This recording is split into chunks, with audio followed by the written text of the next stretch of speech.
A Organização Mundial da Saúde decretou emergência de saúde de importância internacional, o nível mais alto de alerta da organização, por causa do avanço dos casos de mpox. A decisão segue a recomendação do Comitê de Emergência que se reuniu nessa manhã.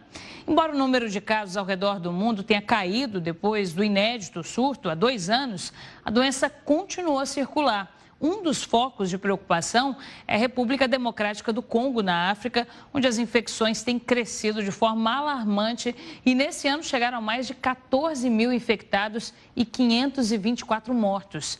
A OMS está em alerta porque a cepa que tem se disseminado não é a mesma do surto de 2022. Essa nova linhagem chega a ser 10 vezes mais letal. É ela responsável pela alta dos casos na República Democrática do Congo. De janeiro de 2022 até junho desse ano, foram registrados 99 mil casos de mpox em 116 países. Ao todo, foram 208 mortes confirmadas pela doença durante esse período. Os Centros de Controle e de Prevenção de Doenças da África declararam emergência de saúde pública por conta do surto de mpox no continente.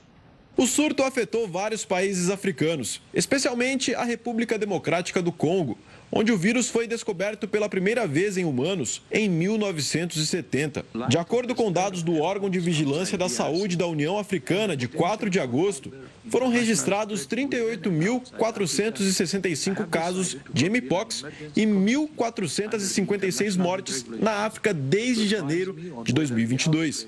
Espera-se que a emergência ajude a mobilizar dinheiro e outros recursos numa fase inicial de esforços para travar a propagação da doença. O Brasil é o segundo país do mundo com mais casos de mpox. Os números foram divulgados pela Organização Mundial da Saúde, que analisou os dados referentes a janeiro de 2022 a junho desse ano. Segundo esse levantamento, os Estados Unidos lideram a lista com mais de 33 mil casos registrados no período. O Brasil vem logo em seguida com mais de 11 mil casos. Espanha, França e Colômbia completam a lista dos 5 países com maior número de casos.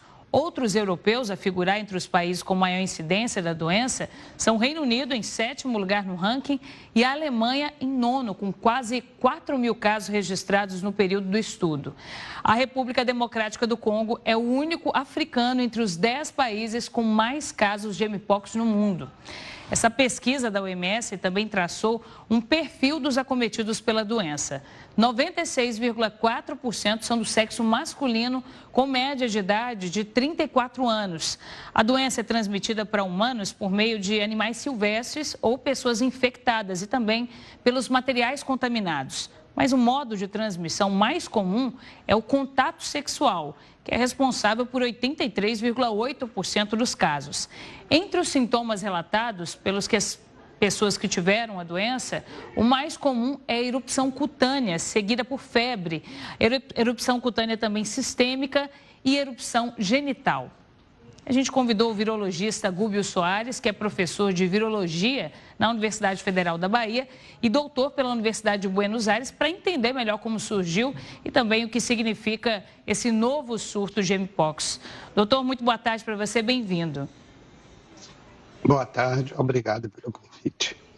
Quero começar te perguntando sobre o fato de ter sido declarada emergência em saúde pública. Tem muita gente preocupada, a gente saiu de uma pandemia relativamente há pouco tempo, então tem muita gente preocupada nesse sentido. Mas nesse momento é um anúncio mais técnico, né, doutor? Ele diz respeito mais às medidas que devem ser tomadas, inclusive de forma preventiva nesse momento, né? Claro, com os casos aumentados na África, principalmente no Congo, os países vizinhos do Congo já têm casos. E como existe e provado agora uma variante desse vírus lá no Congo, esse alerta é importante, porque a passagem do vírus de pessoa a pessoa tornou-se mais intensa.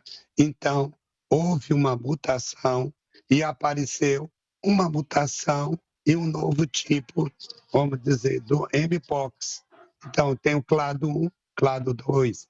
Então, essa mutação é um alerta de que o vírus está se propagando, se adaptando melhor ao ser humano, passando de pessoa a pessoa.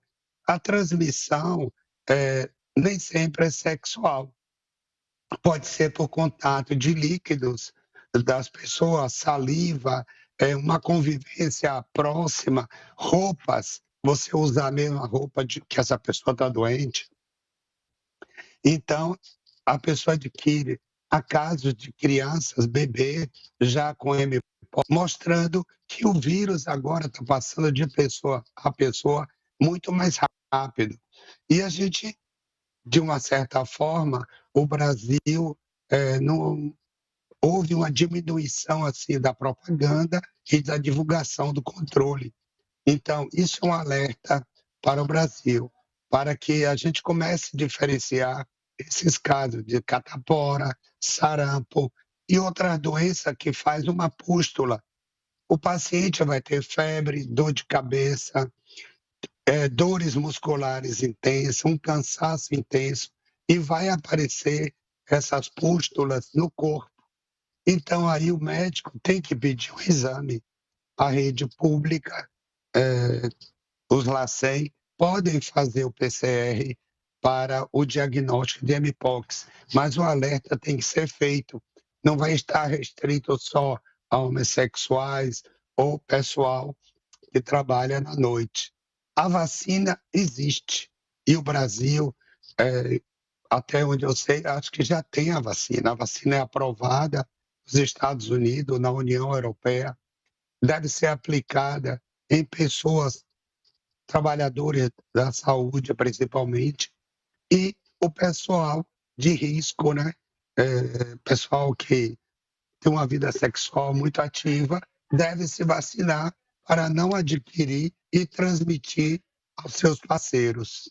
Doutor, o senhor falou sobre a vacina. No caso da Covid-19, a gente viveu momentos muito graves, em especial porque a gente precisou sair do zero para produzir uma vacina pela doença. Por enquanto, o que a gente tem é que a vacina contra a varíola, que inclusive foi muito importante para conseguir erradicar a doença por aqui, ela também é eficiente contra essa nova variante do vírus? Não, existe uma vacina feita na Dinamarca para esse vírus, né? Essa vacina já existe, já é comercializada, é tanto que a Organização Mundial da Saúde pediu ao fabricante que produzisse mais vacinas para poder distribuir, principalmente aos países da África. Mas a vacina já existe há alguns anos, específica para combater o mpox. Doutor, agora tem algumas diferenças no vírus desde a última vez em que foi declarada emergência global para esse momento agora. Um dos fatos que chamam a atenção é que agora as crianças e os adolescentes também têm tido casos da doença, o que não era muito comum da última vez, né? Isso pode ser um indício de que essa variante é mais resistente, de que o vírus tem evoluído? Significa, basicamente, que o vírus se adaptou agora ao ser humano. Então, ele se adaptando, ele tem uma mutação importante. E essa mutação faz com que ele se multiplique rapidamente nas nossas células e passe para outra pessoa pelo contato. Então, o medo agora é que isso se propague mais rapidamente no ser humano por essa mutação na África. Feito o tratamento. Ou se espalhe pelo mundo. Sim, como é que é feito esse tratamento? Tem algum remédio já específico para a doença? Já vem, o tratamento aí depende dos médicos, porque os médicos vão acompanhar a evolução da doença e buscar mecanismo de controle da infecção, né? Dar uma resistência ao organismo humano para combater a multiplicação do vírus. Geralmente, no passado, alguns anos atrás, o maior número de casos identificado foram de indivíduos portadores de HIV. Isso já era um problema, porque o indivíduo já era imunocomprometido e estava agora com mpox. Então, a sobrevida desse indivíduo corria grande risco. porque havia uma facilidade de propagação. Então, os médicos terão que buscar uma solução para o tratamento, que não é tão simples e tão fácil. Dentro do que o senhor avalia do contexto internacional, da situação da doença, quais os riscos aqui para o Brasil e o que a gente deve fazer já para se prevenir de um aumento do número de casos por aqui? Veja bem, primeiro, os médicos têm que ficar atentos a esses sintomas. Notando esses sintomas na UPA, coletar amostras e mandar as amostras para o laboratório de referência e pedir urgência no diagnóstico. E pedir ao paciente que fique, vamos dizer, na sua casa isolado, sem contato íntimo com as pessoas, para não transmitir. O setor de epidemiologia irá acompanhar. Mas a gente corre o mesmo risco da África, porque as pessoas aqui no Brasil vivem de muitas festas, muitos shows, de tudo, e isso pode se espalhar realmente. Então, tem que ter um alerta do próprio Ministério da Saúde, recomendando cautela, cuidado nas convivências, nas relações, e as pessoas devem procurar um posto de saúde nos primeiros sintomas. Doutor, o senhor falou aí sobre o contágio, é uma doença que ela é transmitida por um contato direto pele a pele, né? Não pode ser contraída, por exemplo, de estar no mesmo ambiente que alguém infectado, né? Não, tem que ser contato pele a pele, você ter uma troca de fluidos corporais, isso leva a um contato mais íntimo. Do que a gente viu até agora das mortes que foram registradas, quais fatores são fundamentais aí para uma evolução dos casos para casos mais graves? Geralmente são pessoas que são imunossuprimidas, pessoas com outras doenças, e aí o vírus se instala, e aí ele se espalha e pode realmente levar o indivíduo à morte. Normalmente ele não mataria, mas o que a gente observa é que a maioria das pessoas tem outras doenças, um comprometimento sério, por exemplo, com HIV, com tuberculose, com outra doença mais grave. Então, o vírus se instala, encontra o organismo sem defesa e aí leva o indivíduo à morte. Doutor, agora, o que ficou mais característico pela doença são essas erupções que a pessoa apresenta na pele. E a partir disso, já é um indício forte para o diagnóstico ou esse sintoma pode se confundir a sintomas de outras doenças? Claro, isso já é um sintoma que tem que ser examinado, coletado, essas pústulas, enviada para o laboratório e fazer o PCR, que é um vírus DNA. As pústulas já é um sinal onde o indivíduo já tem de 10 a 12 dias de sintomas. Então, a doença está instalada.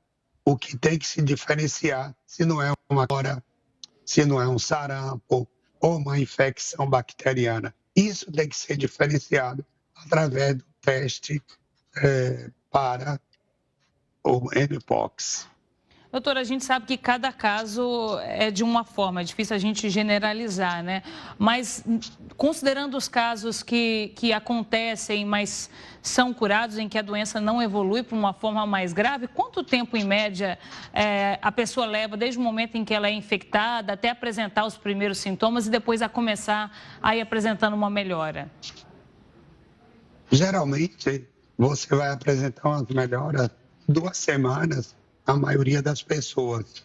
Algumas pessoas pode demorar mais um pouco, mas os sintomas clínicos vão aparecer entre 10 e 12 dias e depois você pode se recuperar 15 dias depois. Você de aparecer os sintomas, você estará bem. Se não houver um contratempo ou uma doença secundária que você tenha. Tá certo, doutor. Obrigada, viu, por todas as informações que o senhor nos trouxe. Obrigada pela participação e uma ótima tarde para o senhor.